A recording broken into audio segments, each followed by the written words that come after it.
Welcome everyone to another edition of Play It Through, and on this edition it's the Mafat Conspiracy, brought to us by Vic Tokai. This is the follow-up to Golgo 13 Top Secret episode. As we begin, just like in the previous game, we get a cutscene before we get to the main menu.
See, and there you have it, the Mafat Conspiracy, Golgo 13. So you can see that it is related, but you don't see that on the initial box art there. It's just the Mafat Conspiracy, which I'm sure confused some people back in the day. As we begin the game, we get an opening cutscene before we jump into the first level.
Stage 1-1 takes place in Paris, and Golgo 13 Mafat Conspiracy is a little bit more straightforward than its predecessor, but it still has a mix of gameplay. We have the action sequences like this.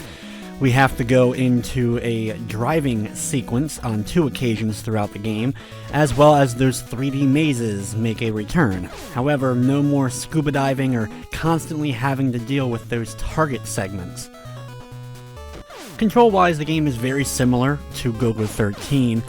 You're able to jump and attack as well as fire when you have ammo for your gun.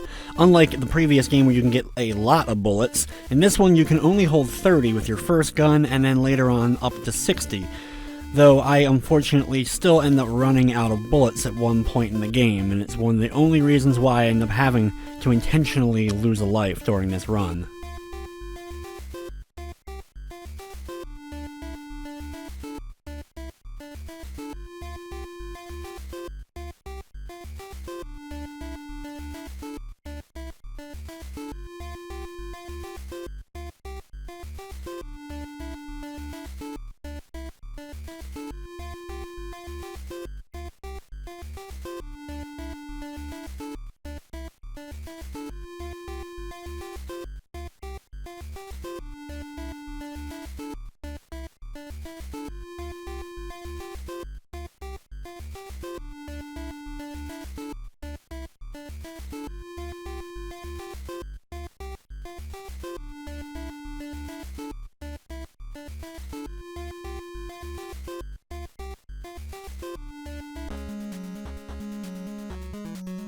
The basic enemies actually are very similar to the base enemies that we dealt with in the first game as well, as far as what they are able to do. One great addition, though, to Golgo 13 Mafat Conspiracy is the ability to duck and shoot your gun at the same time. That would have been an unbelievable lifesaver during the original game, but unfortunately you were unable to do so. For this segment, all you're going to do is, once again, go over to the right side. Pretty much all these action sequences, all you're doing is making your way over to the right, or in some cases, to the left, depending upon what direction you start off in.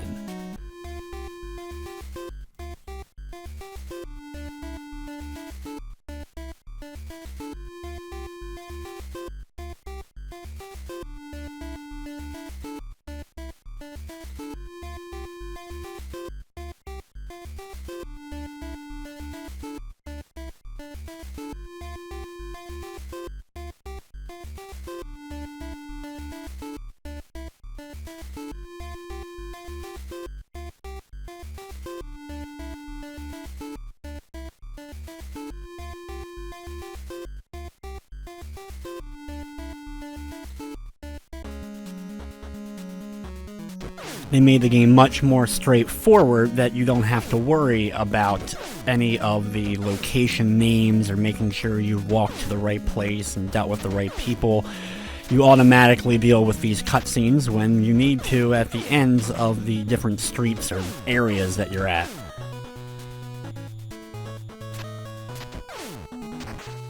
And because of the more linear approach here, you gotta imagine that some people were a little disappointed when they played this one compared to the original being a little bit more open.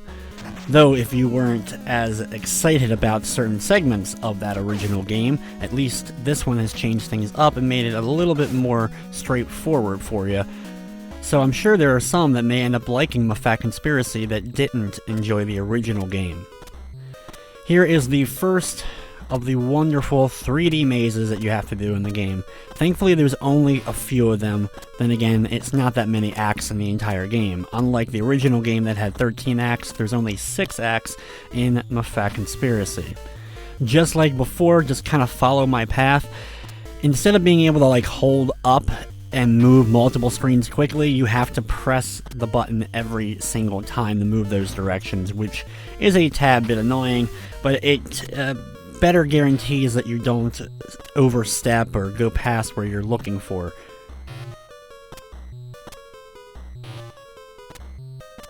It's also a tad bit slower for sure, and that includes opening doors, and you still have to fight enemies, but no longer do you have to worry about holding on to grenades to blow up random walls throughout.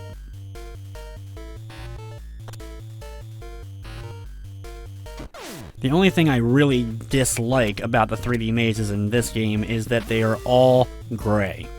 Every single one, and every room of every single one is gray. At least some of the ones in Top Secret Episode would change color in certain segments, so you could tell maybe you've made some progress, or that you're in the correct area at least by what color the area was. That didn't happen all the time in that game, but it was something that helped out a bit in those longer, more annoying mazes.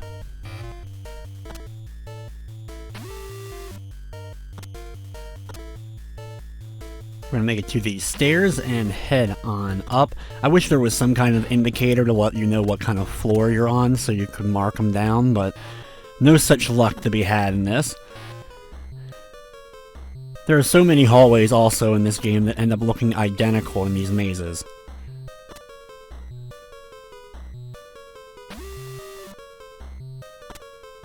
Here we go through several doors in a row.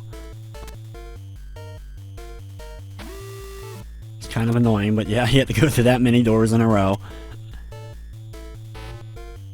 And then quickly south and turn in order to go up another staircase.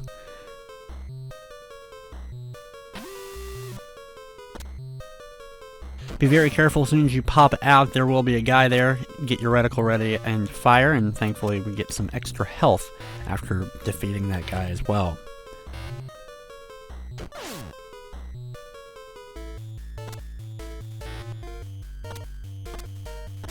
The easiest way to kind of follow this is, if you're looking at this while playing the game itself, is to follow the letter, the NSWE. And that will be a better indicator than following exactly what's going on the screen sometimes, especially when lots of turning is done real quick. It's easier to tell you turned by looking at the compass at the bottom than by actually looking at the main screen, because it kind of just flashes quick.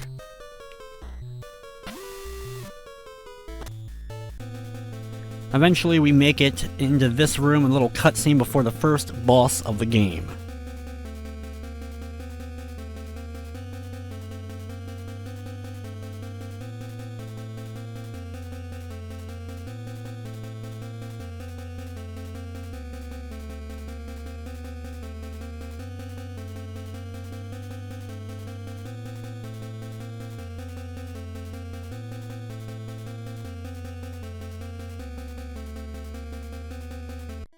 For this boss and all the bosses, your goal is to get them close against the wall.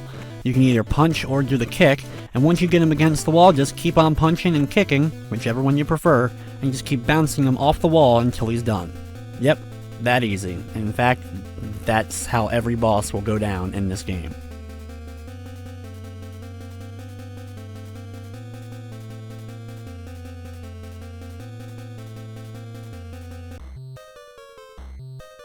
Unfortunately though, this place is going to explode, so now we need to escape.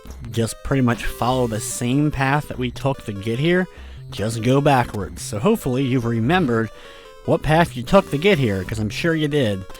And do that in order to make your way back through this maze and escape within the 5 minutes. Something that we'll also have to do at the end of the game as well.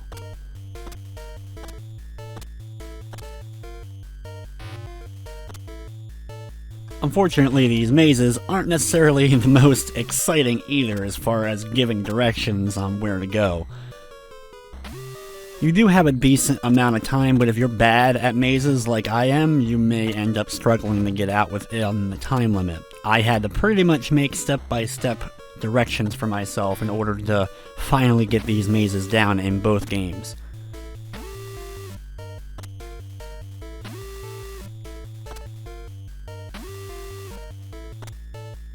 Here's where we get to travel through all those wonderful doors in a row before traveling just a little bit and going through this door.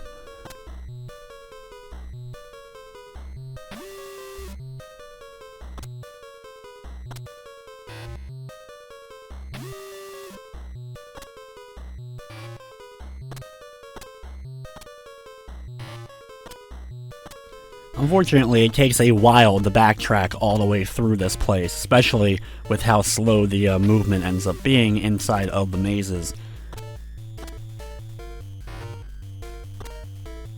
The publisher of the game, Vic Tokai, while maybe not as popular as a lot of other publishers out there on the NES, is a favorite of mine. Just a lot of really cool games that they ended up bringing over, including, of course, both Golgo 13 games, Clash at Demon Head, and a favorite of mine on Sega Genesis, the Cap Attack.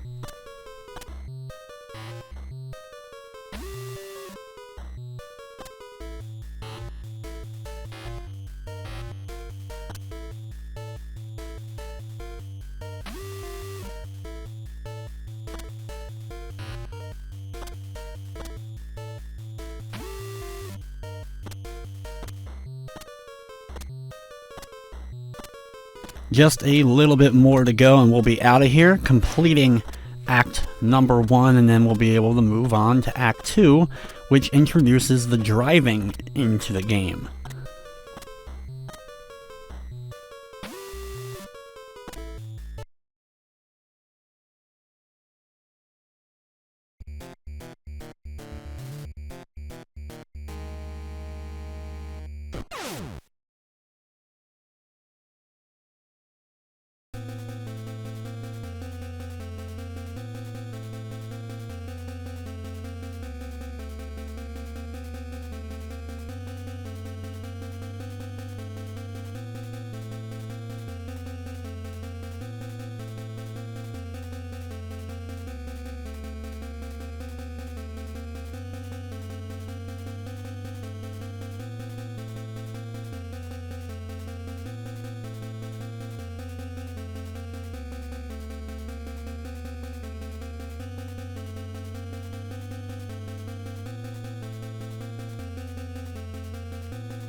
(2-1) taking place in Venice. More of the same enemies that we've been dealing with. You also have ones with the machine gun that fire out 3 shots in a row. But pretty much you're going to be doing more of the same. Your jump and high jump are different. You have to hold up in order to do that high jump, and it's something you'll have to get used to, especially late in the game, as there are some tricky platforming spots to deal with.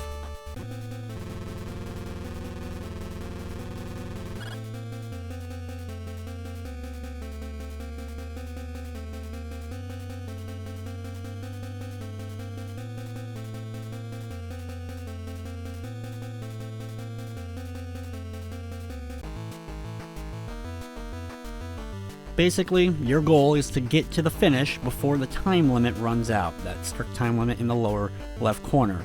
You actually have to control gear shifting, which is something that you didn't see a whole lot on the NES, but it definitely takes some getting used to, as I am not the best at the driving in this game, for sure. I make mistakes consistently. There are enemies to deal with, mostly they're just to kind of stop you and slow you down. Trying to make a turn, you want to try to downshift before you end up making into that turn and just slowing up a little bit. Maybe you won't go too far and end up going onto the edge where you'll slow down quite a bit. Whenever you do end up slowing down, if you're on that third gear, make sure that you do go down so that you can then boost back up easily to get your maximum speed kind of going here. Your weapon is useful for destroying some of the enemies, but you have to really kind of time it. There's just a little bit of distance where it'll actually end up hitting. A lot of times you'll end up missing.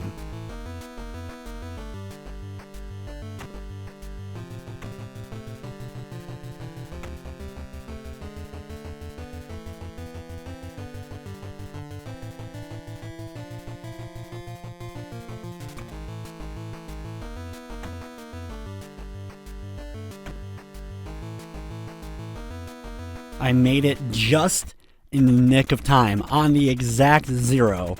So yeah, that was not my best run by any means, but kind of an epic end there. It counts as I actually finished it. You then have to go to a sniping part, which is similar to the sniping from the first game, but you have to deal with wind now. It's really not that difficult, just see whatever direction the wind is. If it's a lot, just account for it.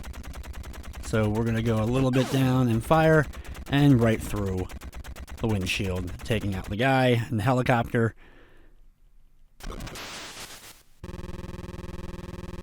And a nice little cool cutscene.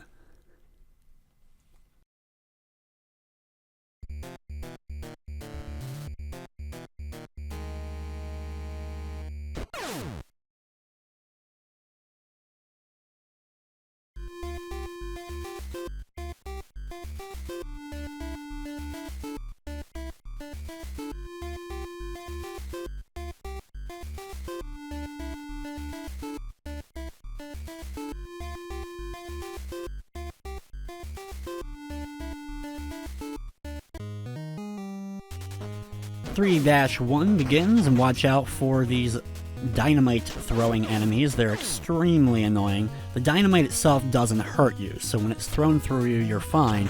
It's just when it lands and explodes, it and then the 2 little explosions that come off of it can hurt you. When there's too much of it going on the screen, it will slow up a bit. So you gotta be careful of that. You can also easily get knocked into pits, so another thing that you have to be cautious about anytime you make it over certain jumps.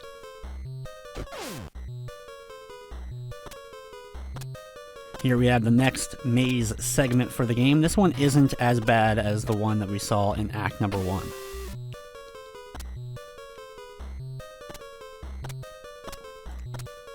The worst one, though, for sure, is coming up in Act 5.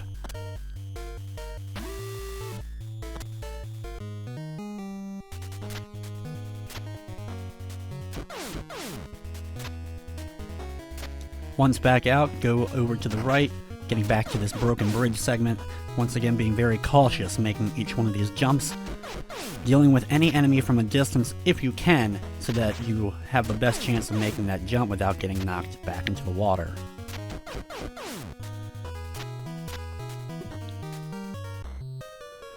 Unfortunately, I didn't mean to actually enter into this building, so I actually just go and turn around and exit. There was ammo there, but I already had hit the button to turn, so I was just like, you know what, I'm just not going to turn back around. I'll be able to get in.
For the next segment, we're just going through the same area, but backwards, this time at night. I do like most of the backgrounds, all the buildings, the colors, and all that were used throughout the game. I think a lot of them actually look quite nice on the NES.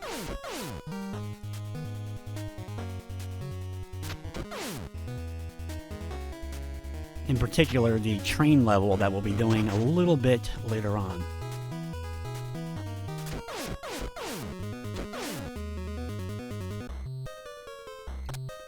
Back into this maze, just kind of follow the same way that you did before and get yourself through it.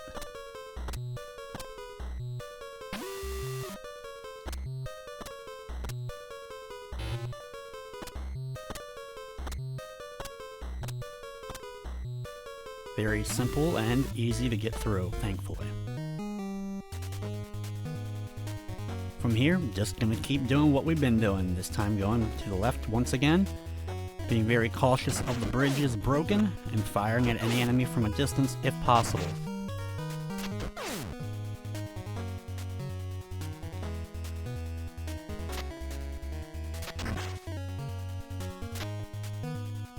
Some enemies like to jump backwards after they deal something, so they'll just keep jumping backwards into one of the pits, so that's always funny.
It's on to Act 4, and this is the train I was just mentioning a little bit ago. Be very careful on top of the train. You cannot just walk between the cars. You will fall, it's a gap, and you'll end up dying that way. Just like with Golgo 13 though, the top secret episode, when you lose a life, you just go back to the main menu and you can start the area again. You don't end up losing too much progress, but the game can still be rather difficult in order to get through, especially if you're just new to playing it.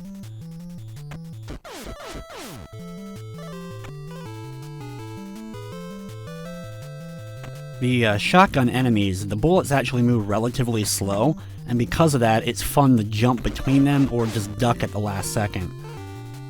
When they first fire out, they'll be able to hit you more so than when they start spreading apart. Usually they spread, and that'll give you the opportunity to get away from them.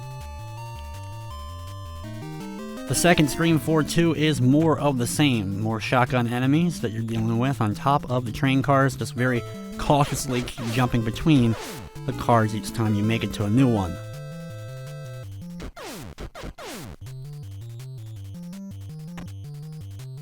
Try to conserve your health, of course. There is a boss battle coming up, but it shouldn't be that difficult. We're going to be dealing with it in the same way that we dealt with the first boss in the game.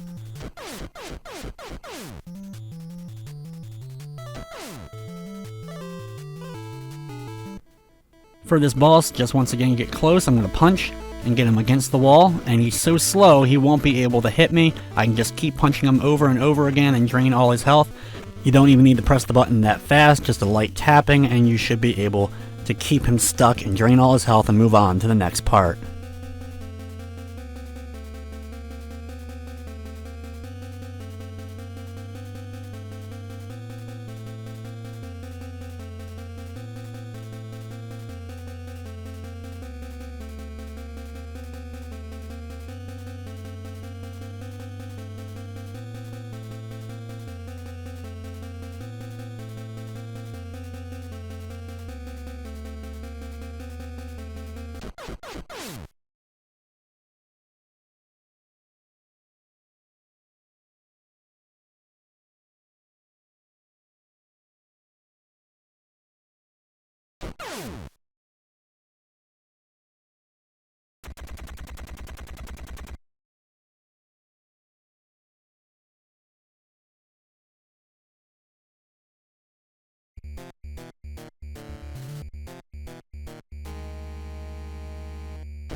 Act number 5 in Afghanistan, the longest act of the game and pretty much the main last one. The final act, Act 6, is what they call just an epilogue, which is pretty much what it is, dealing with one last thing in the game.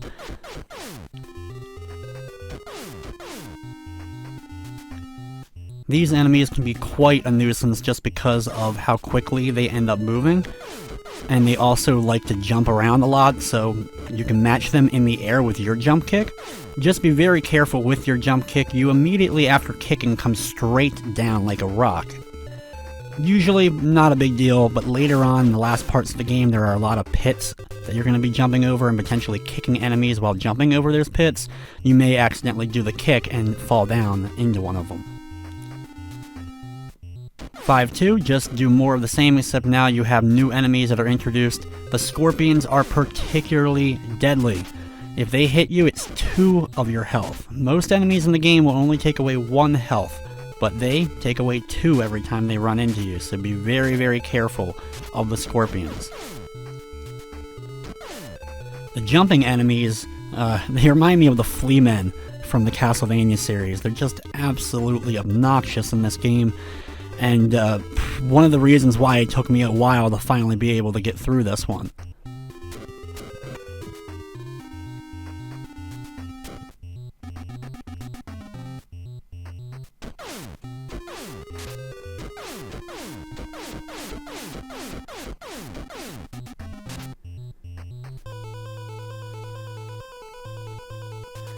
.5.3 changes up the setting. We're now in a jungle setting. But it is pretty much what we're dealing with, more of the same, just a little bit different kind of layout. There is another new enemy. You have a very annoying dog enemy that will kind of appear and charge at you. Those boomerang guys can also be a real nuisance. Pretty much everything in this area is.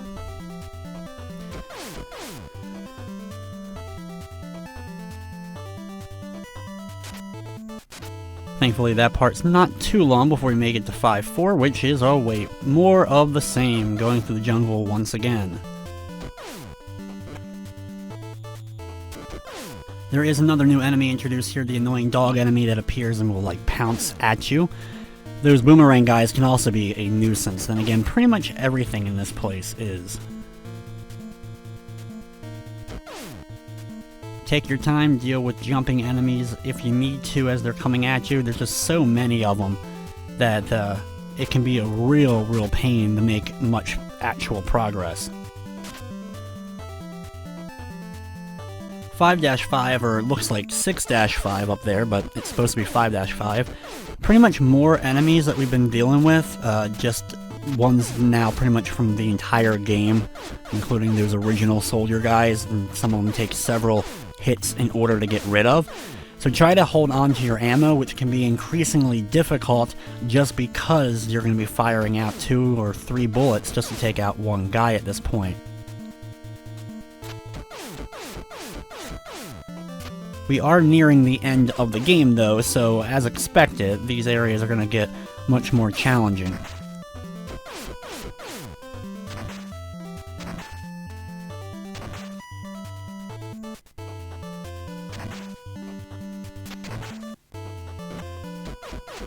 Anytime I can use my kick ability instead of using my bullets, I try to.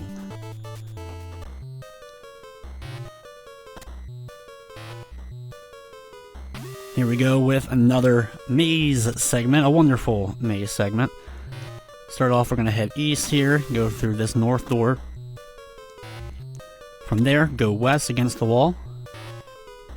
Then we're going to turn south and walk down a little bit of this hallway. Turn right here and head inside this door.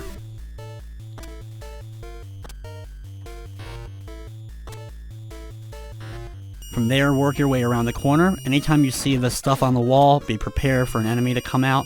They're not too hard to deal with, they're going to pop out of the floor. There's also annoying ones that can appear on the top part of the screen as well in the last area. Thankfully, that area is pretty short. We have a harder one that we have to deal with coming up in just a few moments once we get through this area.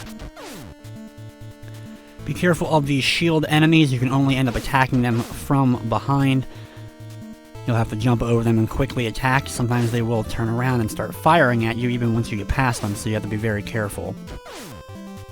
They love to put them on the very edges of these platforms so they can be really difficult to jump over without actually taking any damage.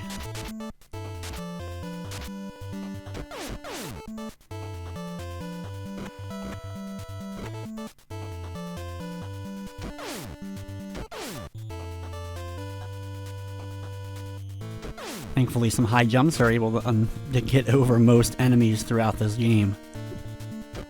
At the very end, there's an enemy that you cannot avoid. He pops out at the very end and just lands on your head. I've played this game a lot, and I always end up getting hit by an enemy there. Here is the really annoying maze, but we're going to start off. I'm going to intentionally lose a life just by going to an enemy, get attacked by them, and then we're going to be right back in the maze, so we don't really lose any time or anything like that. But it gives us full health as well as much needed ammo, more so than anything. This is the most confusing and annoying maze that's in this game, and you have to do it twice.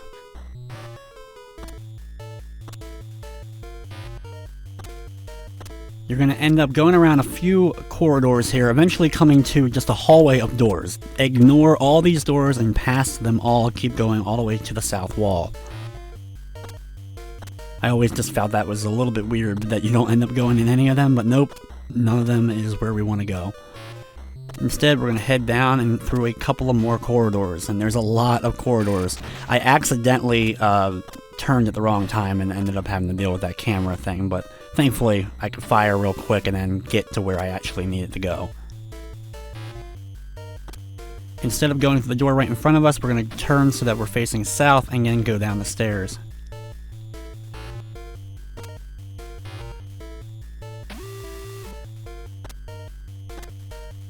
Go through this door, and once again, another staircase.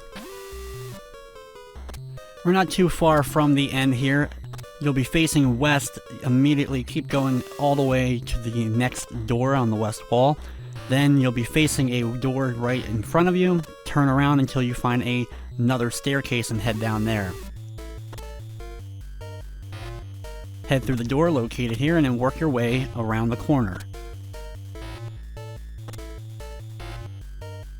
Once you come out of it, you'll come to a door on the east wall and head through there. You'll be facing another door. Right through there is the exit. Here is the last segment before, I guess, would be the final boss battle, because even though we have 2 more encounters using the sniper rifle, we have only 1 more actual, like, physical encounter against the boss. The enemy there got stuck and the other ones bounced into the hole, so that was kind of funny just overall.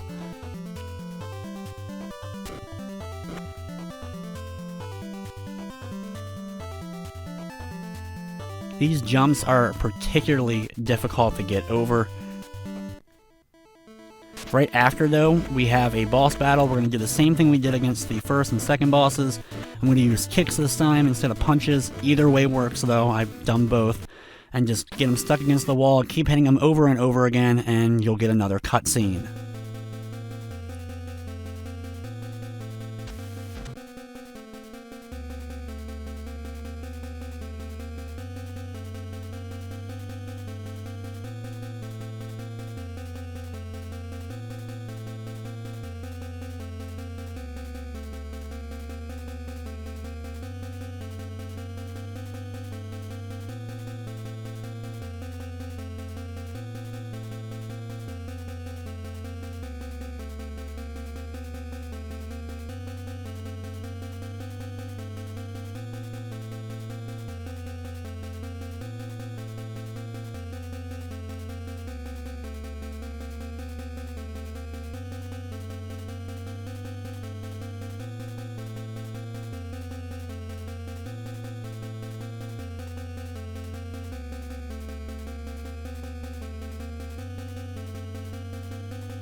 We now have to escape, so work your way back through this screen. This time, though, there's no enemies to deal with. The jumps are more difficult going back than they were coming through, but still, at least there's no enemies to deal with. Some of these jumps, you have to really be close to the edge in order to actually make it, so be very, very careful.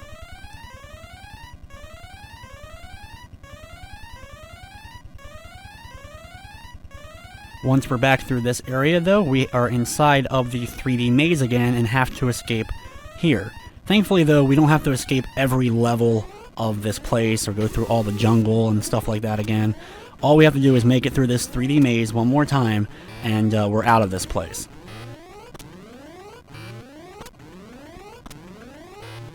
Work your way around, you'll come to a door here on the north side, go through there, and then you'll go up the staircase. From there, turn west and go through the west door.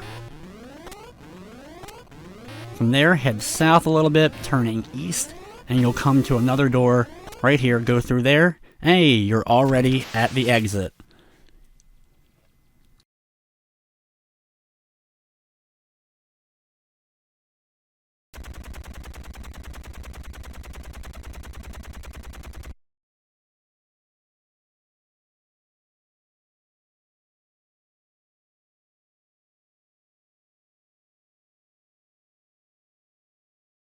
Now we get our sniper rifle loaded up, and it's time to take out this guy.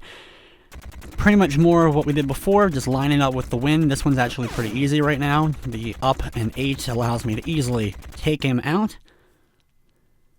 And now we have one last thing to deal with, the epilogue, which we have another car chase sequence where we have to make sure that we get through it within the time limit.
This is pretty much identical to the last time. We're going to be trying to go as fast as we can. We have to deal with shifting of the gear and fighting the same enemy that we dealt with before.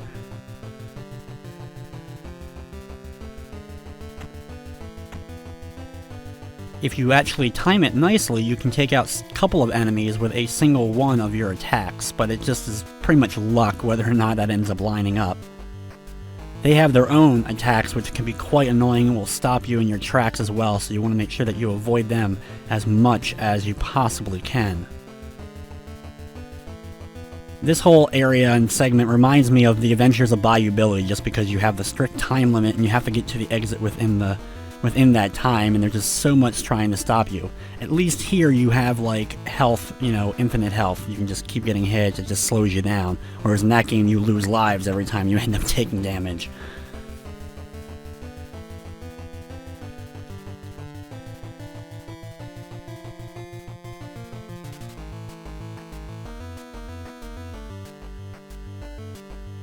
Once we do reach the end of this segment though, we have one more sniper shot to take, and then we can sit back and enjoy the ending.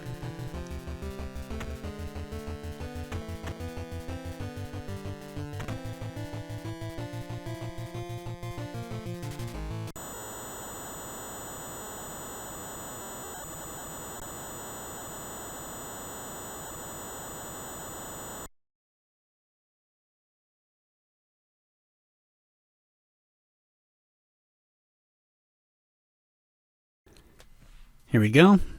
Got the sniper rifle ready. 14 going to the west. And line it up, fire, and he's taken care of. A little bit of a gory ending, but very satisfying compared to the first Golgo 13. It just had a very generic ending with a black screen and text. At least this time around, we get something a little bit more satisfying.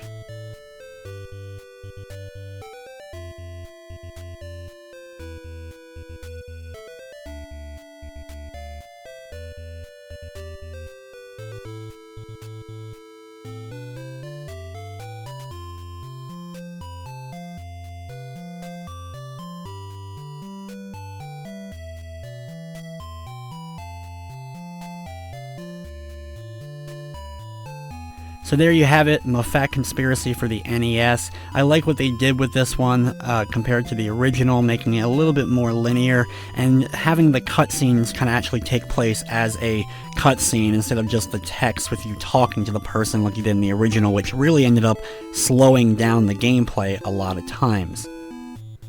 The mix of gameplay was fun again. I do like the driving even if I'm absolutely awful at it.